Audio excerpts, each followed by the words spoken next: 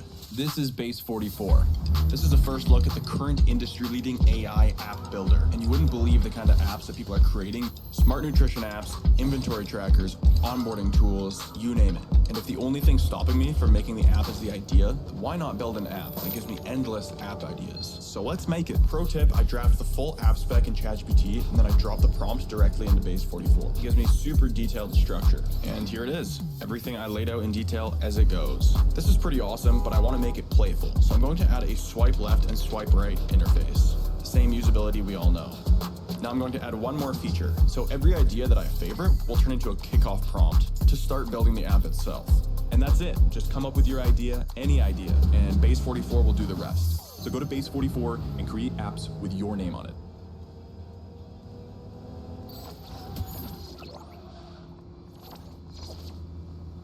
The story begins with a schoolboy yawning in the middle of a noisy classroom. His name was Sajima Nagi. As he drifted off to sleep, a mysterious voice called out to him and gave him blessings. When Nagi woke up, he found himself underwater and started to panic. As he tried to swim to the surface, he realized he didn't have arms, legs, or even a body. Looking at a fish nearby, he suddenly understood that he had become the water itself. At that moment, a rush of knowledge filled his mind. Nagi realized he was in another world and had been reincarnated as a great water spirit, now taking the form of a lake. Days passed, and Nagi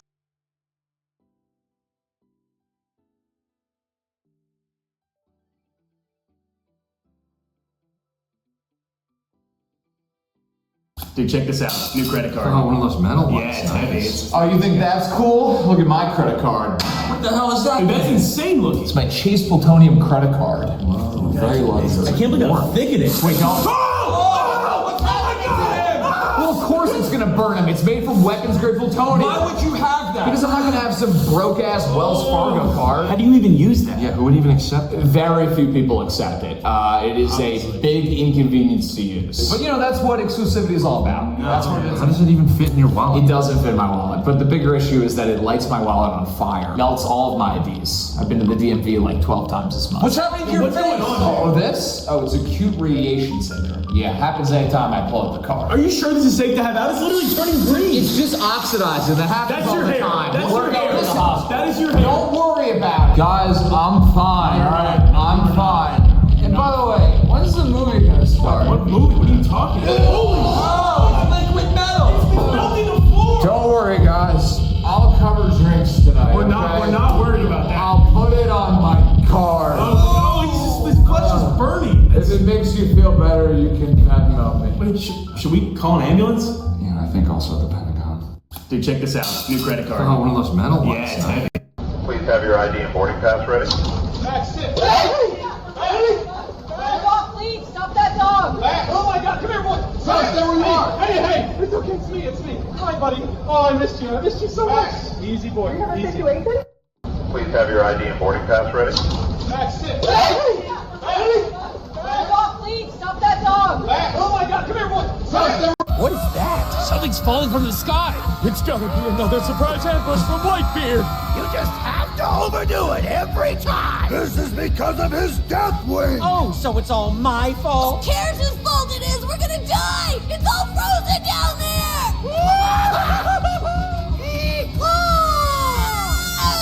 Oh, yeah, I'm rubber. I'll be fine! Hey, what about us, you selfish jerk? Do something already. This is not how I picture myself dying. Somebody help me. I still care about whose fault this is, and it's all yours, Straw Hat. Damn you! Oh, Hey, Doc, your family's messing things up again. Luffy, no! I'm here! what is that? Something's falling from the sky. It's gotta be another surprise ambush from Whitebeard. You just have to overdo it every time. This is because of his death wing. Oh, so it's all my fault? Who cares whose fault it is? We're gonna die! It's all frozen down there! Starting a new base? Breed these 5 1.0 POWs first. Feeding your base is easy with Carnivora. Level 6 planting, plus handiwork and gathering. Combine Cognito and Berloha. Venusa is one of the fastest workers. Level 6 handiwork and gathering, plus medicine and transporting. Breed Berloha with Gangler. For mining, Moldron does the heavy lifting. Level 5 mining, plus kindling. Pair Wumpo Botan with Gangler. Gangler Ignis waters your crops and smelts your ore. Level 5.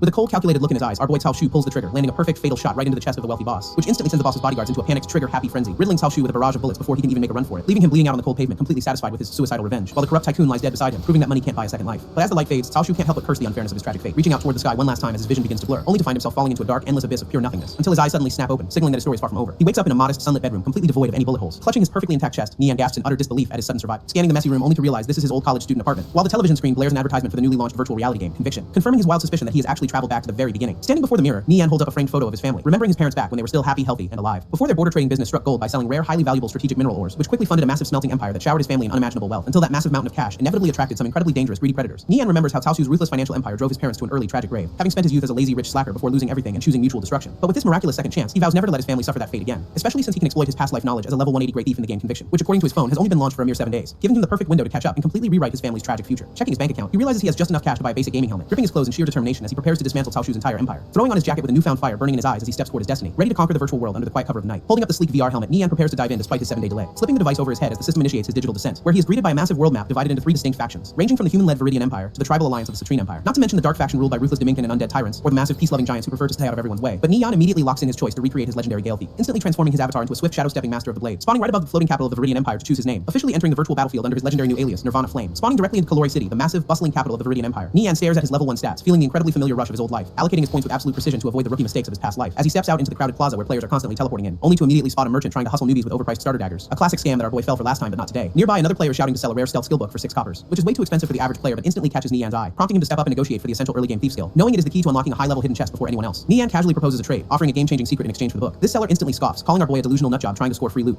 but Nian calmly reveals he knows the seller farmed those books from fallen shamans, even dropping the exact coordinates of the spawn point, leaving the merchant completely dumbfounded. Sweating bullets, the seller wonders how a level 0 newbie could possibly possess such god-tier knowledge. Realizing the massive profit potential, he eagerly hands over the purple skill book to seal the deal. Grabbing the book, Nian happily delivers on his promise and explains the camp's layout. Before the guy runs off, Nian casually requests any spare night vision skills he drops. With a nod, the grateful merchant eagerly agrees before teleporting away to start his farming session, leaving Nian ready to finally unlock that high-level hidden chest with his brand new stealth skill. Arriving in Telic Town, Nian takes in the bustling medieval streets of his starting zone. He immediately cracks open the purple skill book, instantly mastering the essential stealth ability. With a light step, his feet barely make a sound on the stone pavement, activating the skill as his body begins to blur into a faint shadowy outline. Before anyone can even blink, he blitzes straight through the massive town gates, leaping gracefully through the dense forest canopy with the agility of a seasoned pro, until he finally slips into the dangerous territory known as the Wild Cat Zone. Creepy one-eyed feline monsters roam the shadows, completely unaware of the invisible intruder in their midst. But Nian only has eyes for the silver chest guarded by level 5 beasts. Knowing that in this game, higher chest tiers mean absolutely game-breaking legendary loot. Spotting the gleaming silver chest nestled high up in a tree branch, Nian smiles, knowing that even if he fails this crazy level 5 stunt, he has absolutely nothing to lose. So he immediately triggers his stealth skill and dashes forward like a silent phantom, weaving through the dense forest while carefully avoiding the patrol paths of the deadly wild cats. With only a tight 2-minute window before his invisibility wears off, speed is his only ally. But one of the sharp-eyed felines suddenly senses a strange disturbance in the air, forcing our boy to pull off a slick mid-air dodge to avoid its razor-sharp claws, executing a flawless acrobatic flip to maintain his distance from the rest of the pack before landing with feather-like precision right on the massive branch holding his prize. He immediately begins unlocking the chest, praying his stealth holds out for just a few more seconds. Keeping his cool, Nian reminds himself that his stealth could shatter at any second, while the deadly wild cats patrol the forest floor right beneath his dangling boots. But with a satisfying click, the silver chest pops open in just 27 seconds, revealing a glowing blue item that makes our boy's eyes light up with pure greed. He pulls out a rare skill book, the ultimate prize for his high-risk gamble, which turns out to be Vital Strike, a legendary skill that deals massive critical damage, a total game changer that will easily cut his early game leveling grind in half. So he immediately absorbs the magic book, officially mastering the devastating new attack. Right on cue, his stealth timer runs out, drawing the angry gaze of the felines, forcing Nian to dive headfirst into the hungry pack waiting below. Nian flashes a cheeky grin at the furious felines, thanking them for guarding his loot. Since he is still level 0, letting them shred him is actually a genius shortcut, losing only a worthless starter gauntlet while securing a free teleport back to town. Reassembling in the town square, our boy celebrates his highly efficient, zero-cost fast travel method, before immediately pivoting to the second phase of his master plan to break the game. He navigates the winding streets of the starting village, eyeing his next crucial destination, which requires 20 coppers he does not have, forcing him to hunt down a hidden quest. First, he tracks down Hunter Klaus to accept a seemingly tedious rat hunting chore. Then he immediately stacks it with another extermination task from a local farmer, triggering a secret chain reaction that unlocks a highly lucrative hidden quest from the local apothecary. With a devious grin, Nian accepts the hidden quest to hunt down 21 giant rat tails, finding his first target lurking in the tall grass with 53 points of health. But our boy instantly deletes it with a single overpowered vital strike for massive damage, securing both a giant rat tail and a rare skull on his very first attempt. Moments later, another clean kill triggers a rare golden flash of dropped equipment, revealing a pair of white-grade leather leggings restricted to the warrior class, which is totally useless to a thief but will easily net him 7 coppers at auction. Suddenly, a whole pack of angry rodents rushes out from the shadows to avenge their fallen comrade, prompting Nian to weave through their ranks like a ghost, unleashing a flurry of critical strikes, as he speeds up his farming pace to complete his quest in record time. 1 hour later, Nian wraps up his farming spree and heads back to the village, cashing in all 3 quests to pocket a sweet 34 coppers and 3 health potions, before immediately listing those useless warrior leggings on the auction house to fund his next purchase. Stepping up to the local weapon shop, he prepares to buy some crucial early game firepower, where the enthusiastic blacksmith proudly boasts about having the finest gear in the entire region. But Nian cuts right to the chase, demanding a level 0 crossbow with specific high-tier stats, prompting the merchant to pull out his absolute masterpiece for a cool 35 coppers. Our boy slaps down 44 coppers to secure the weapon along with 9,000 bolts, leaving the shopkeeper waving happily as Nian walks away with his deadly new toy, ready to test his brand new rapid-fire weapon on the unsuspecting beasts in the wild bison zone. This game's brutal level suppression makes these level 8 wild bison absolute nightmares for normal players, but Nian is armed with future knowledge and zero fear of their terrifying stats. Arriving at the rocky canyon overlooking the grassy fields of the wild bison zone, our boy leaps down onto a narrow stone ledge to secure the ultimate high ground, checking his coordinates to confirm he has found the perfect unreachable cheese spot, where he immediately spots his target roaming the grassy plains right below his perch. This level 8 bison leader boasts a massive 300 health points and terrifying attack power, casually aiming his newly purchased rapid-fire crossbow down at the beast with a smug grin, pulling the trigger to unleash a volley of sharp bolts whistling through the air, only to watch 2 bolts miss completely while the third deals a pathetic single point of damage. Nian isn't worried about the low damage since he brought 9,000 bolts to finish the job. This massive bison leader takes a barrage of bolts, mostly dodging them while losing single points of health. Enraged by the constant annoying tickles, the level 8 beast roars and prepares to charge. It hurls its massive body straight toward the rocky cliffside in a desperate bid to crush him, but Nian just smirks, knowing this terrain bug makes him completely untouchable to the furious monster. He continues firing from his safe perch, slowly chipping away at the beast's massive health pool, unleashing a relentless storm of bolts that fills the entire canyon with chaotic sounds of battle, while his massive ammunition stash rapidly dwindles from 8,000 down to just 5,000. 3 grueling hours of continuous shooting pass, leaving the exhausted beast on the brink of collapse. Even our boy is starting to sweat, realizing this stubborn boss is eating through his ammo supply. This enraged bison leader roars in agony as another volley of bolts pierces its skull, with its health bar clinging to a single pixel despite dodging most of the incoming fire, until one final bolt hits the mark, sending the massive beast crashing down into the dirt. Leaping down from his rocky perch, Nian approaches the defeated boss to claim his hard-earned reward, instantly triggering a massive 1800% experience bonus that shoots him straight to level 2, before he eagerly crouches down to inspect the glowing red loot left behind by the beast. He pulls out a rare bronze-grade horn dagger, a massive upgrade for any early game thief, which boasts a 20% attack boost compared to standard gear, making it incredibly valuable at this stage, estimating its worth at 3 silver coins once he gets it properly appraised back in town. Just then, his leggings sell at auction, right before a famous paladin named Flying Stone requests a call. Flying Stone excitedly yells through the call, thanking our boy for the god-tier farming coordinates. Nian calmly tells him to just send over a night vision book when it finally drops, lying that he simply deleted his old high-level account to restart fresh as a thief, which prompts the amazed paladin to ask for help with a dungeon that keeps wiping his team. Seizing the business opportunity, Nian casually offers a full walkthrough for a flat fee of 2 silver coins, and the desperate paladin eagerly agrees, promising to convince his captain to pay up immediately. With another lucrative deal lined up, our boy heads back to town to appraise his new dagger, slipping through the busy streets of Telak Town toward the local item identification shop, where a gorgeous elven appraiser greets him as he slides the mysterious horn dagger onto her counter. She inspects the blade with a sly smile, demanding a steep 10 copper fee to reveal its true stats. Our boy quickly calculates the math behind that seemingly steep 10 copper fee, realizing his prize is worth a fortune, so he happily tosses over the coins, prompting the gorgeous elf to channel her magic, wrapping the blade in a warm glow. This newly revealed stats are absolutely insane, boasting a massive attack boost and bonus strength. Clutching the glowing blade, Nian smirks, knowing this gear gap makes him practically invincible, but he still needs a reliable way to heal himself during long, grueling battles. While normal players waste money on expensive potions, he targets the superior combat bandage skill. First, he stops by the local pharmacy to purchase 2 basic underwater breathing potions, securing the essential supplies before heading out to hunt down his next game-breaking skill book. His destination is Lake Rando, a scenic but highly dangerous zone teeming with high-level threats. Arriving at the lake, Nian immediately stays on high alert to avoid any sudden PvP ambushes, since crossing the heavily guarded merfolk village would normally require a massive 1,000-player raid force, but his planning is cut short by a sudden regional announcement warning of an imminent guild field wipe. This tyrannical guild used to hunt Nian in his past life, making this the perfect time for payback, so he immediately triggers his stealth skill to slip past their perimeter unnoticed. Weaving through the high-level sentries, our boy moves like a shadow toward the deep water. But just as his invisibility wears off, a sudden fireball comes hurtling straight toward his back, taking a heavy hit that triggers his self-defense mode and flags his attacker for retaliation. This culprit is a level 3 mage from Victorious Return, who smugly orders our boy to scram. But Nian knows the golden rule of fighting mages is to close the distance instantly. Knowing the mage's pyroblast takes 2 full seconds to cast, Nian lunges straight for his face, landing a swift strike that instantly interrupts the spell and shaves off 21 health points. But the stubborn spellcaster quickly retreats while screaming about his guild's absolute authority over the zone, unleashing a blazing explosive fire ring to trap our boy in a circle of roaring flames. Nian braces for impact, taking 39 points of damage as the fiery blast washes over him, promptly downing a basic health potion to instantly restore 89 points of life, before closing the gap again to slash the panicked mage for another 36 damage. Desperate to survive, the spellcaster activates a repulsion fire ring to blast the thief away, sending Nian sliding backward across the dirt as the shockwave forces him to defend, while the delusional mage prepares a final fireball, completely unaware that his target is still healthy. Nian easily slips past the blazing spell, closing the distance before the mage can react, gripping his newly appraised bronze dagger tightly as he prepares to deliver the final blow, unleashing a devastating vital strike that slices clean through the panicked spellcaster's defenses, leaving the dying mage utterly baffled by how a low-level thief survived his signature fireball, who desperately tries to rationalize our boy's wealth before his character begins to pixelate, sending him straight back to the graveyard with a cheeky piece of parting advice. Pocketing the dead player's bronze staff is a nice little bonus before planning his escape, but the victim's guildmates are already sounding the alarm, hunting for the mysterious killer, charging toward the shoreline in a furious attempt to corner the fleeing thief. Unfortunately for them, catching Nian is going to take a lot more than angry shouting. A massive warrior leaps from the cliff, swinging a giant glowing greatsword right at our boy, but Nian effortlessly slides under the blazing slash, leaving the attacker hitting empty air, leaving the warrior staring in absolute disbelief, completely baffled by how a thief moved that fast, realizing too late that Nian is already downing his underwater breathing potion midair, prompting the panicked guild members to launch a coordinated desperate charge down the rocky slope, as the duo unleashes a combined assault to pin him down before he reaches the water. But our boy just gives them a cold parting glance as he prepares to dive, executing a flawless dive right past their flashing blades and straight toward the lake below, crashing into the deep water with a massive splash that completely conceals his escape, leaving the angry pursuers stranded on the shore, realizing they brought 0 water gear to this fight. Back on the cliff, the red-armored leader demands answers as her squad admits they completely lost him, hoping their recently deceased mage can at least provide the mysterious thief's username before he respawns. And the name Nirvana Flame immediately gets marked as their guild's absolute #1 target, completely oblivious to the fact that Nian is already hunting for hidden treasure chests underwater, using his past life memory to pinpoint a glowing silver chest nestled quietly in the deep seaweed. Popping it open, he pulls out a water-repelling pearl to secure permanent underwater breathing, but his celebration is cut short when a sharp golden trident suddenly whistles past his face, forcing him to dodge a relentless barrage of projectiles from a highly territorial local defense squad, realizing too late that fighting high-level aquatic monsters in their own element is a death sentence, especially when those monsters are a pack of angry merfolk with glowing eyes and 0 hospitality. A massive explosion suddenly rocks the merfolk tribal village, sending plumes of fire into the sky, as the furious aquatic monsters lash out at the invading players with terrifying force, which works out perfectly for Nian, who happily lets his enemies draw all the aggro. He swims deeper into the cavern, officially discovering the legendary heart of the lake island, before breaking through the water's surface to take a much-needed breath of fresh air, only to freeze when he spots a familiar pink-haired mage waiting in the shallows nearby. This is Yao Yao, a powerful holy mage who fought right alongside him in his past life, bringing back memories of a deep shared history that he never expected to revisit so soon. Meanwhile, the panicked mage spots him and immediately fears the worst with 3 monsters on her tail, but our boy launches himself from the water, dagger drawn to save his old friend. Nian drops from above like a meteor, unleashing a devastating vital strike on the nearest monster, while Yao Yao keeps her cool, channeling a blinding holy judgment spell to blast another beast back, combining their lethal offense to shred through the high-level water spiders in a flurry of light and steel. With their pursuers dissolved into glowing blue pixels, the pink-haired mage politely offers her sincere thanks, prompting our boy to casually wave it off before introducing himself by his in-game alias Nirvana Flame. Hearing that legendary name instantly sends a visible shockwave of disbelief straight through the young mage, who immediately connects the dots to realize this mysterious savior is actually her old friend Nian. Quickly masking her shock, she introduces herself as Yao Yao and sends over a formal friend request, which our boy happily accepts before asking what business brought her to this dangerous island, leading her to reveal her spider hunting quest, which perfectly aligns with his own farming goals. Yao Yao opens a trade window, offering him some valuable fine silk as a thank you gift. Nian accepts the trade, realizing these 12 silks are worth a neat 36 copper coins. Since she insists her life is worth far more than some cheap crafting materials, he gladly pockets them. But their peaceful moment is shattered when a massive water spider lord drops right on their heads. Reacting instantly, our boy sends a party invite to coordinate their defense against the giant beast, before leaping forward to deliver a swift vital strike that chips away at its massive health pool, while Yao Yao raises her staff to channel another blinding burst of holy judgment magic, slamming the boss with 70 points of radiant damage that leaves it reeling in pain. As the furious spider slams its heavy legs down, Nian yells for her to jump back, pulling out his crossbow mid-air to draw the monster's aggro while she prepares her next spell. 3 of his crossbow bolts pierce the giant spider, dealing solid damage to draw its attention. Seizing the opening, Yao Yao channels her radiant magic to unleash a devastating double spell combo. This blinding holy blast slams directly into the boss, shaving off another 70 points of health, and with one final splash, the giant beast collapses dead into the shallow lake water. Yao Yao watches him in awe, marveling at how their coordination felt completely effortless and natural. Noticing her staring, our boy turns back with a calm smile to ask if something is wrong. She casually asks why a player with his insane skills is out here grinding all alone, before inviting him to join her team's upcoming raid on the dangerous Trent Forest dungeon. Nian immediately gets pragmatic, asking for the exact defense and health stats of their frontline tanks, and she quickly replies that they have 2 shield warriors boasting 53 defense and substantial health. Nian shakes his head, explaining that a measly 53 defense means their tanks will get instantly one-shotted, leaving Yao Yao completely stunned as she wonders how on earth he knows these top-secret boss mechanics. mechanics, especially since her team has spent days preparing and getting bronze tier defense gear is practically impossible right now. But our boy casually offers a much simpler solution, demanding complete command over her entire raiding party. Though she trusts his insane skills, she admits convincing her stubborn guildmates won't be an easy task. Before worrying about politics, Nian turns his attention back to the glowing loot left by the spider, using his rare appraisal skill to instantly identify a pair of bronze grade fine silk gauntlets, which he immediately hands over to Yao Yao since they are perfectly tailored for a mage, while pocketing a rare assassinate skill book and some extra silk to satisfy his own class needs. Thrilled with her new gear, the pink-haired mage happily accepts the gift without any polite hesitation. Suddenly, a flashing system notification warns them that the server is shutting down in 3 minutes, prompting Yao Yao to wave a cheerful goodbye as her avatar begins to pixelate into light. And Nian quickly follows suit, logging off to wrap up a highly successful grinding session. Pulling off his heavy gaming helmet, our boy wakes up in his sunny real-world bedroom. Slipping on his running shoes, he decides it is time to get his physical body in shape. Knowing his future enemies in the real world will definitely have dangerous bodyguards on their payroll. But his peaceful morning jog through the neighborhood is cut short by a sudden screech of tires class as a massive delivery truck comes barreling right toward him, forcing a desperate split-second reaction. Nian throws himself backward onto the hard asphalt, narrowly avoiding a fatal high-speed collision. Groaning on the pavement, he looks up in confusion as a familiar voice calls out his name. Standing right there is Xie Yao, his real-world classmate and the biggest regret of his past life. She rushes over to grab his hand, immediately scolding him for being so incredibly reckless. While she grabs a first aid kit, Nian remembers how his past life enemies drove her to madness. Gently wrapping his scraped elbow, she continues lecturing him about his total lack of self-preservation. Our boy just stares back with a warm, confident smile that completely catches her off guard. He playfully points out that he has her to look after him, leaving her flustered and blushing, prompting her to huff in embarrassment before storming back to her car to make a swift escape. She wonders if this newly confident version of Nian could actually be the legendary Nirvana Flame. As she drives away, Nian's expression hardens with a burning resolve to crush his future enemies. This dark moment is suddenly interrupted by a loud phone call from his best friend. Tong Yao is absolutely screaming through the phone, demanding to know where our boy disappeared to. Hearing his best friend's voice brings back memories of how Tong Yao risked everything to support him, but that same loyalty led to his tragic death in a dark alley during their past life. Fortunately, Nian can rewrite history starting right now as Tong Yao ambushes him with a headlock. This blonde immediately asks if he's playing Conviction, thrilled to hear our boy is already level 2, before bragging about his own level 3 mage and dragging him toward the local PK bar. This high-tech gaming club lets players duel using their actual characters without affecting their main game progress, though it inevitably involves high-stakes gear wagers that Tong Yao constantly loses due to his gambling addiction. A smug rival named Wei Kai blocks their path, mocking the blonde for returning to donate more cash, only to turn his arrogant gaze to Nian, sneering about whether he wants another painful lesson. Tang Yao slings an arm over our boy's shoulder, promising to protect him from any trouble, but Wei Kai can't help but notice how eerily calm Nian seems compared to before, prompting the eager blonde to grab his helmet and challenge the bully to a high-stakes duel, as both players lock into their gaming pods to settle their beef in the virtual arena. Watching from the sidelines, Nian instantly calculates the massive class disadvantage his best friend faces, knowing the open plains map leaves a squishy mage with absolutely zero places to hide. Meanwhile, a smug bystander named Shifeng approaches our boy to demand a match of their own, which Nian coolly accepts on the condition that they make the wager worth his time. Infuriated by the kid's sheer arrogance, the challenger bets his entire stash of 700 credits, setting the stage for an intense level 2 clash between a nimble thief and a deadly ranger. This virtual arena loads them directly into a dense towering bamboo forest battlefield. Shifeng sneers as Nian immediately vanishes into thin air using stealth, leaving only a gentle breeze rustling quietly through the empty swaying bamboo stalks. Leaping through the branches, the arrogant ranger is determined to hunt down his hidden opponent, but his smug confidence quickly fades when he finds absolutely nothing below him, unaware that Nian is lurking directly above him, utilizing 10 years of pro experience. Dropping silently from the canopy, our boy completely blindsides the clueless ranger from behind, slamming his dagger home for a clean 40 points of sudden backstab damage. Desperately spinning around to counter, the panicked ranger finds only empty air, as Nian prepares to end this match instantly with a lethal vital strike. Nian's dagger strikes true, shaving off 70 health points in a single devastating blow, sending the arrogant ranger straight to the graveyard as his avatar dissolves into digital dust, leaving the stunned onlookers in the gaming club completely speechless at the lightning-fast victory. Our boy casually steps out of his pod wearing a smug smile that screams absolute dominance, while a sweating Shifeng stares at his helmet, utterly baffled by that flawless one-hit execution, wondering how the neighborhood's usual pushover suddenly transformed into a cold-blooded gaming god. Historically, Nian always swallowed his anger, but those days of taking abuse are officially over. Meanwhile, a depressed Tong Yao walks over to confess he just lost 1,200 credits, complaining that his rival's new anti-magic aura completely shut down his spellcasting capabilities. But the clever thief just smiles, explaining that the scary-sounding buff is actually incredibly easy to counter. Tang Yao scratches his chin in absolute disbelief, wondering where on earth his buddy learned all these pro tactics. But Nian just casually hands over the freshly won cash, leaving the blonde completely dumbfounded, before their sore-loser rivals suddenly step in, shouting about how they won't let some kids act so arrogant. This angry thug lunges forward to throw a punch, determined to teach our boy a physical lesson, only for Nian to effortlessly catch his wrist midair with a grip like a steel vise, and with a swift, practiced twist, he slams the aggressive bully flat onto the hard floor. Remembering his past life training to survive against corporate hitmen, our boy doesn't even break a sweat, leaving Tong Yao staring at his back, utterly shocked by his friend's sudden terrifying combat skills. Meanwhile, the remaining bullies quickly back away, whispering that this kid is definitely not someone to mess with. As Wei Kai glares in silence, finally realizing that the neighborhood's favorite punching bag is officially changed, Wei Kai steps in to block his retreating lackeys, demanding to know if our boy just beat his underling. But Nian remains completely unfazed, casually roasting the fallen bully for being incredibly weak. Infuriated by the disrespect, the blue-haired leader challenges him to a high-stakes duel of their own, prompting Tong Yao to protest that a level 3 berserker fighting a level 2 thief is pure bullying. But our boy just flashes a confident smirk, raising the stakes to 3,000 credits a round. Wei Kai eagerly accepts the massive wager, confident that a mere level 2 thief stands absolutely zero chance, while Tang Yao grabs his friend's shoulders in a panic, asking if he has actually lost his mind. Nian casually asks to borrow the cash, prompting the loyal blonde to risk his entire savings on the bet. With the massive wager locked in, both players load directly into the virtual arena for their high-stakes clash, spawning onto a vast open grassland map where the two combatants prepare to settle their score. Tang Yao panics immediately, realizing this wide-open grassland offers absolutely zero cover for a stealthy thief. Wei Kai smugly offers to change the map, but Nian casually declines the generous gesture, and with a cold glare, our boy immediately activates stealth to vanish into the open field, leaving the blue-haired berserker standing completely alone as a sudden breeze sweeps across the plains. This bully scans the empty horizon, his smug confidence quickly evaporating into pure sweaty confusion. Knowing his footsteps in the grass will expose him, Nian decides to exploit the environment, timing his movements perfectly with the howling wind to mask his path across the field, which completely blindsides Wei Kai as he realizes he has lost track of his opponent entirely. Panicking, the berserker unleashes a wild sweeping slash in a desperate bid to force a reveal, only to realize his opponent is playing him like a fiddle using the environment itself. Crouching low in the swaying grass, Nian patiently waits for the howling wind to pick up again, while a sweating Wei Kai grips his greatsword, assuming his opponent is creeping slowly right in front of him. Suddenly, another powerful gust of wind sweeps across the open plains, rustling the tall green blades, and our boy strikes like lightning, carving a deep gash into the berserker's back with 35 damage. Utterly shocked by the sudden ambush, the blue-haired bully swings his massive blade in a desperate counterattack, unleashing a devastating whirlwind slash that forces Nian to leap backward to avoid the lethal arc. Grazed by the outer edge for a minor 9 damage, our boy calmly analyzes his opponent's fatal mistake, knowing that committing to such a heavy weapon leaves a massive 1-second recovery window after the spin. Sure enough, Wei Kai's giant sword crashes heavily into the dirt, leaving him completely frozen in lag. Seizing this golden opportunity, the nimble thief instantly dashes forward through the grass to deliver the final blow. Nian unleashes a devastating vital strike, slicing right through his opponent's defenses. This crowd gasps in absolute shock at our boy's flawless high-level execution. This strike connects beautifully, shaving off a massive 95 health points from the berserker, leaving Wei Kai clinging to life as he desperately activates his fiery flame slash skill. His blue-haired opponent swings his blazing greatsword downward, aiming to incinerate our boy, prompting Tong Yao to scream from the sidelines for his friend to dodge quickly. But Nian calmly decides to tank the hit to maintain his close-range advantage, taking 56 points of burning damage straight to the face without even flinching, which completely infuriates the berserker as he rages at the kid's sheer audacity, forcing Wei Kai to unleash a desperate wide-sweeping one-strike slash to end it. Wei Kai unleashes a desperate charge skill, aiming to stun our boy and end the duel. Tang Yao panics from the sidelines, knowing a single hit will leave his friend completely defenseless, but Nian defies all gaming logic by cleanly dodging the strike at point-blank range, tightening his grip on his dagger as he prepares to exploit his opponent's massive recovery lag, and with a blindingly fast counterattack, he drives his blade straight through the berserker's guard, sending the blue-haired bully flying backward across the field from the sheer force of the impact. attack, as Wei Kai's health bar instantly plummets to 0, sealing his humiliating defeat. Although our boy took 40 points of damage from the initial clash, he stands victorious, staring down at his glowing victory screen with the cold, calm gaze of a true pro, leaving Tong Yao cheering wildly while the stunned rivals clutch their heads in absolute disbelief. Staring blankly at his gaming helmet, the blue-haired bully struggles to process his humiliating defeat, while Tong Yao bounces around in pure excitement, completely ignoring Nian's casual claim of a fluke, and the eager blonde immediately begs our boy to teach him the secrets of the arcane mage. At that exact moment, Wei Kai approaches them with his crew, looking surprisingly calm after the beatdown. But instead of starting a physical fight, the blue-haired leader actually yields and accepts his loss, turning on his heel to leave before things get any more embarrassing for his gang. His confused lackey asks why he's playing nice, only for Wei Kai to warn him that Nian is dangerous. Meanwhile, our boy decides to treat his best friend to a nice dinner using their freshly won credits. And as night falls over the city, a quiet peace settles over the neighborhood. Back in his room, Nian pushes his body to the absolute limit with intense physical training. Admiring his newly toned physique, Nian realizes having a youthful body is an absolute cheat code before he grabs his gaming helmet to log back into the virtual world of conviction, materializing instantly on a grassy riverbank as the system notifications begin to flood his screen. Several players are already blowing up his Zalfox with friend requests and lucrative cash deposits, prompting our boy to strategically hold back his premium guides to drive up the market price. But first, he spots an old fisherman nearby and decides to cash in a hidden quest. Approaching the elderly physician Blevins, Nian hands over 30 rare fine silks to complete the task, which prompts the grateful old man to offer him a highly coveted combat healing skill, instantly teaching our boy the intermediate combat bandage technique to keep himself alive in tough fights. Yet his jaw drops when the system reveals this massive questline is only 20% complete. This old physician demands even more silk to continue, confirming Nian's suspicion about a massive chain quest, before a call from his pink-haired contact interrupts him, urging our boy to meet up with the guild immediately. Meanwhile, Tang Yao stands waiting at the town's teleportation plaza, wondering where his overpowered buddy is hiding. Nian suddenly appears with a grin, promising to carry him through a high-level Treant King dungeon run. As they approach the meeting spot, they spot a heavily geared party waiting near the town gates, where the pink-haired mage waves them over alongside a stunning, heavily armored beauty named Yulan, prompting the blonde mage to immediately lose his mind over the sudden influx of top-tier eye candy, while the pink-haired girl warns our boy that she went through hell to secure this elite invitation. This grumpy wind thief named Chenbo merely scoffs, clearly unimpressed by the newcomer's casual attitude. Yulan steps forward to size up Nian, quietly noting his calm demeanor matches that of a true expert. Nian confidently claims he can clear the forest, but only if he takes absolute command, leaving the rest of the elite party members staring at him in tense, skeptical silence, as Chenbo immediately scoffs, demanding to know why they should trust a total stranger, prompting Yulan to quickly snap back, reminding the grumpy thief of their pre-raid agreement, before she turns to apologize to our boy and offers him full leadership of the raid. Accepting the offer, Nian pulls up his interface to officially form the dungeon party, and a flood of system notifications confirms the elite players are falling into line, while Yulan sternly warns her crew that anyone defying the new captain gets kicked, forcing a bitter Chenbo to swallow his pride and officially join the roster. Our boy seals the deal by promising a massive 10 silver payout if his leadership fails. This massive 10 silver guarantee immediately leaves the pink-haired mage and the main tank completely speechless, while Yulan quietly admits that our boy's supreme confidence might actually get them through the dungeon, and Nian immediately takes charge, ordering the entire squad to report their names and stats. This red-armored main tank steps up first, proudly listing his high defense and health pool, followed by the secondary tank and the fire mage as they quickly fall in line, but our boy immediately halts the introductions, ordering the party members to buy specific stat-boosting potions, prompting the purple-haired healer to whine about the high cost of consumables cutting into their profits, as the grumpy wind thief scoffs, claiming that relying on expensive potions is a sign of amateur leadership. Hearing the complaints, Tong Yao steps in with a smug grin, offering to lend the broke thief some cash, which instantly triggers the thief's rage as the blonde casually roasts him for being a total peasant. This pink-haired mage complains about wasting money on potions, completely unaware he plans to tackle expert difficulty. But Yulan shuts down the complaints, ordering the party to buy exactly what Nian requested. With their bags fully stocked, our boy leads his elite squad out of the city gates, arriving at the dense tree and forest where dozens of other players are already gathered. Nian tells the group to wait behind while he steps up to activate the portal, placing his hand on the ancient stone monument to trigger the glowing blue runes, which brings up the difficulty selection screen, ranging from basic easy all the way to expert. Without a single second of hesitation, our boy taps the red-hot expert difficulty button, instantly engulfing the entire party in a blinding pillar of light as they are teleported in. A system notification confirms their arrival, dropping them into the terrifying depths of the expert grade forest. This team immediately panics, realizing their crazy new leader just dragged them into an expert grade nightmare. Even Yulan is sweating, wondering if this mysterious thief planned to conquer this difficulty from the start. Naturally, the grumpy wind thief immediately starts yelling, accusing Nian of trying to get them all killed. But our boy just looks back coldly, telling the whiny thief to leave if he can't handle it. Seeing the drama unfold, the pink-haired mage steps in to defend Nian and shut down the hater, which completely blindsides Chenbo as he desperately tries to explain he has no issue with her, while secretly boiling with rage that she would actually take an outsider's side over his own. Meanwhile, Nian casually explains the dungeon mechanics, treating a 30% health boost like a minor inconvenience, leaving Yulan completely baffled by his sheer confidence when a single mistake means a total wipe. And as the pink-haired mage voices her final doubts, our boy simply tells her to relax. Chenbo glares in silent frustration, desperately waiting for our boy to fail his leadership test. As the group cautiously steps deeper into the eerie vine-covered depths of the dark forest, Nian suddenly halts the squad, warning everyone to spread out before the hidden monsters strike. But the stubborn wind thief reacts too late as massive roots erupt from the dirt, wrapping around Chenbo's body and trapping him in a suffocating, inescapable wooden grip, before violently slamming the helpless thief against the forest floor with bone-shattering force. A towering, red-eyed treant emerges from the shadows, dangling its captured prey high in the air, leaving the arrogant thief gasping for breath as the wooden coils tighten around his chest, forcing him to swallow his massive pride and scream for Nian to save his life, while the rest of the panicked party prepares to face a terrifying elite tree demon. Nian immediately barks out tactical orders, coordinating the tanks and mages with absolute precision. Responding instantly, the heavily armored paladins rush forward to intercept the monster's thrashing limbs, as the main tank braces himself, absorbing a massive wooden slam directly against his shield. This opening allows the backline mages to unleash a colorful barrage of devastating elemental spells, detonating the elite tree monster into a spectacular shower of splinters and blue light. With the monster dead, the severed roots release their grip, sending Chenbo crashing to the dirt, but instead of showing gratitude, the humiliated thief immediately blames our boy for the ambush, prompting Nian to point out that even the slow shield warrior managed to dodge it. Tong Yao happily joins the roast, calling out the hater's complete lack of basic gaming skills, while Yulan steps in to shut down the whining, leaving the embarrassed thief completely isolated. Nian casually steps forward, offering to show the grumpy thief how to actually play his class, and with a sudden burst of speed,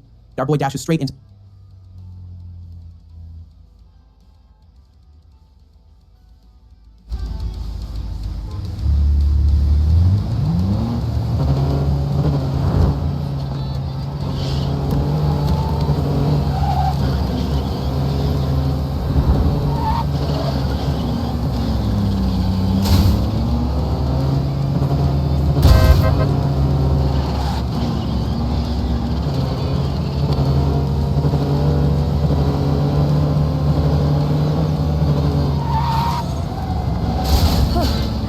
You drive like some of the more experienced drivers in the Bureau. Not bad.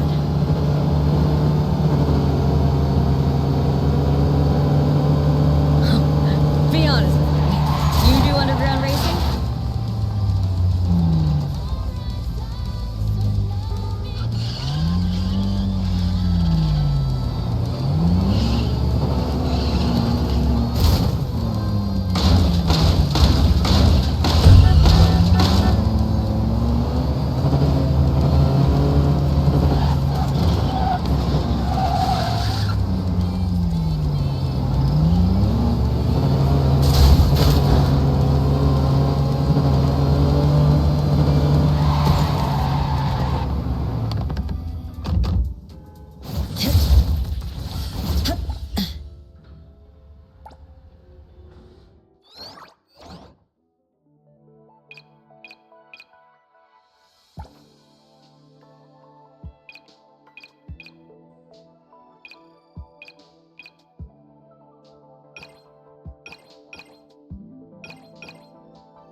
I'll leave the driving to you.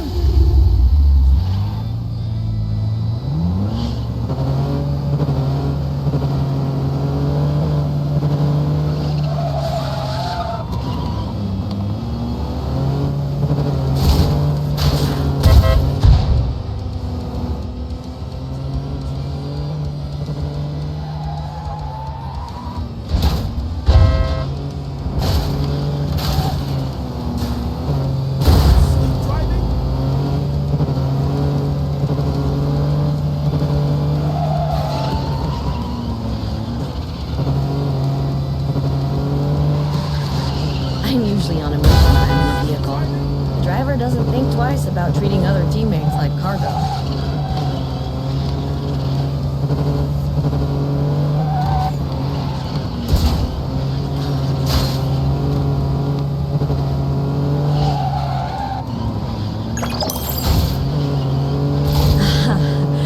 Those driving skills. Should I take over? If you surrender to me now, does that count as turning yourself in?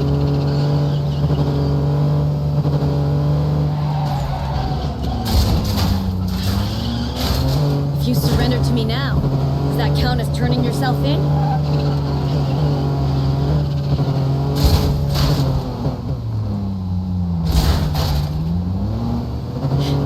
If you surrender to me now, does that count as turning yourself in?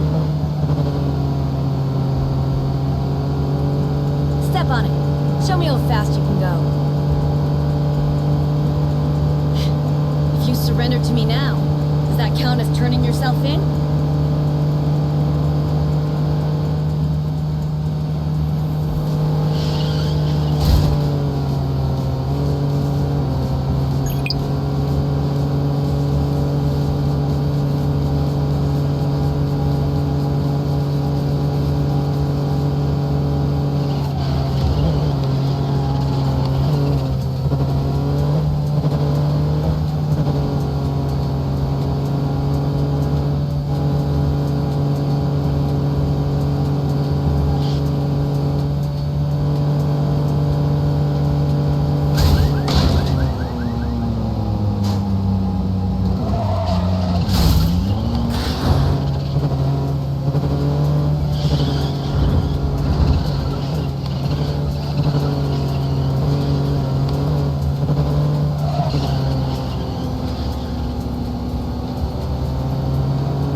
Step on it. Show me how fast you can go.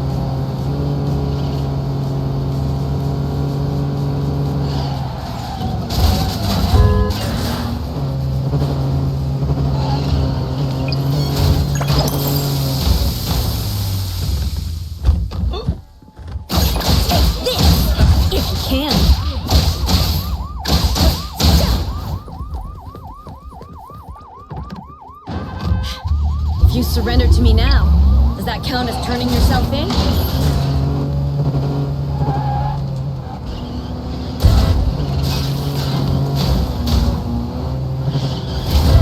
If you surrender to me now, does that count as turning yourself in?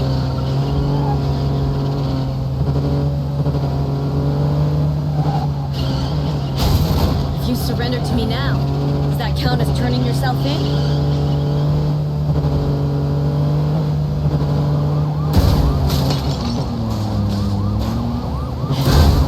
Surrender to me now. Does that count as turning yourself in?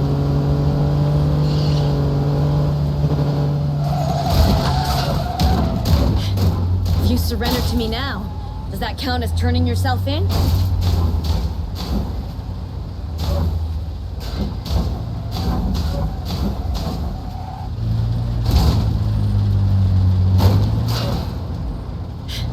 If you surrender to me now, does that count as turning yourself in?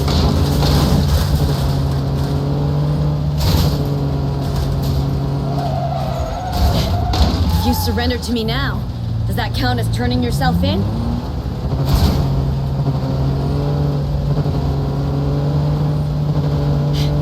If you surrender to me now, does that count as turning yourself in?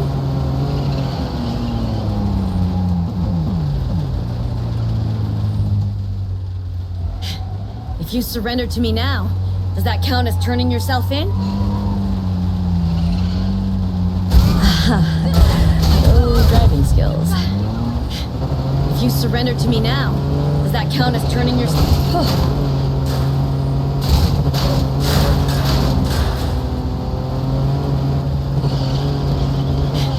If you surrender to me now, does that count as turning yourself in?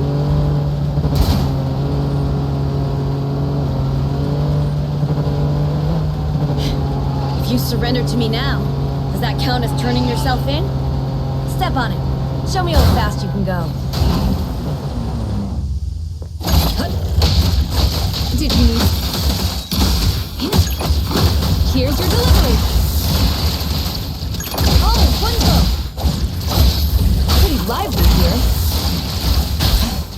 Here I am. It'll only be a moment.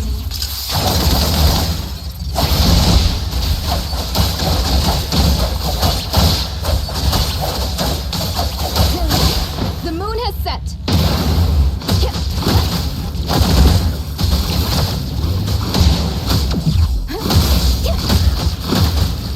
All right, take it over.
Shame. Don't make me. I'll deliver this one myself. How rude! And thus, time flows on.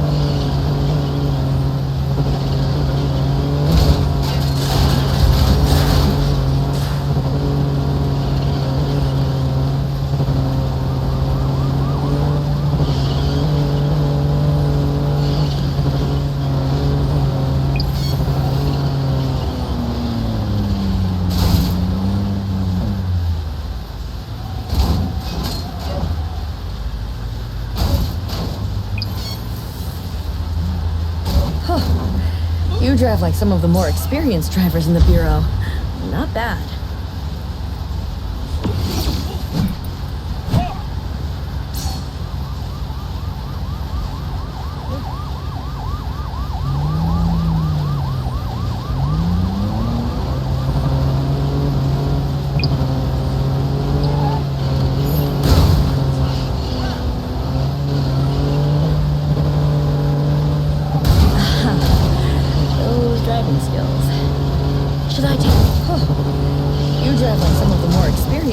In the Bureau. Not bad.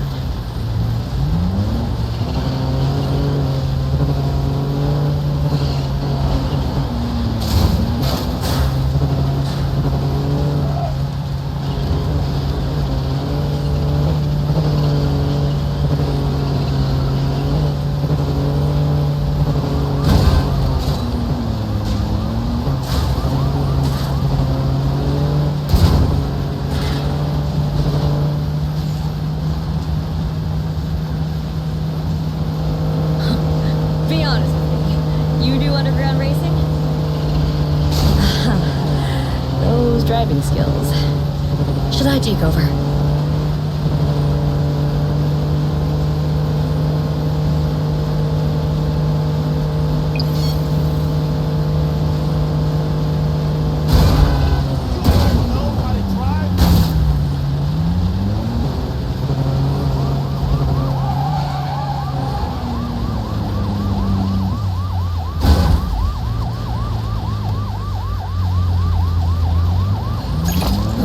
If Captain finds out about this, my pay will surely get docked.